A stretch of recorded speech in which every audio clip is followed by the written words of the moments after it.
নমস্কাৰ, পুনৰ এটা ভিডিঅ'লৈ আহিছোঁ। এয়া দেখিছেনে, এক্সেছ বাৰ্ছৰ এনেদৰে থেৰাপি দিয়া হয়।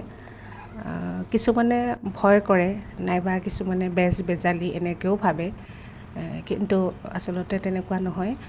কেৱল মূৰত টাচ কৰিব লাগে। আচলতে এইটো টাচ থেৰাপি হয়।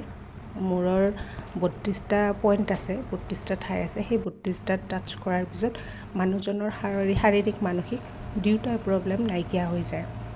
এনে বহুত মানুহৰ বিভিন্ন বিভিন্ন টান বেমাৰৰ পৰা আৰোগ্য লাভ কৰিছে বহুত মানুহে।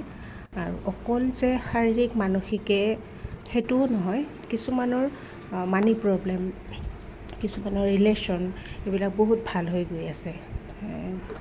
আৰু এই এঘণ্টাৰ ছেশ্যনটো এঘণ্টাৰ দিয়া হয়। আৰু এই এঘণ্টাৰ ছেশ্যনত থেৰাপিটোত এনেকুৱা লাগে যেন আপুনি যেন শূন্যত উপঙি আছে, এনেকুৱা এটা অনুভৱ হয়।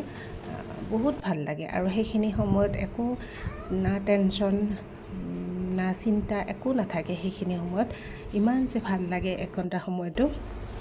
আৰু তাৰপিছত থেৰাপিটো লৈ অহাৰ পিছত বহুতৰে লগে লগে ভাল হয়। কিছুমানৰ 21 দিন পিছত ভাল হয়, কিছুমানৰ 7 দিন পিছত ভাল হয়। মুঠতে যিবিলাক প্ৰব্লেম থাকে থেৰাপিটো লোৱাৰ পিছত আপুনি নিজেই অনুভৱ কৰিব পাৰিব।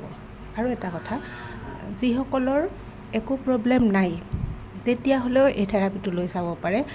কাৰণ আমি ভাবোঁ আমাৰ একো প্ৰব্লেম নাই, কিন্তু নথকাৰ পিছতো আপোনাৰ আৰু ভাল হয়। যদি একো প্ৰব্লেম নাইও তথাপি আপোনাৰ তাতকৈ ভাল হয়। তাৰমানে যিমান ভাল হৈ আছে আপোনাৰ তাতকৈ আৰু ভাল হয়। তেতিয়া আপুনি নিজেই বুজি পাব যে কিমান ফাষ্ট কাম কৰে এই এক্সেছ বাৰ্ছে।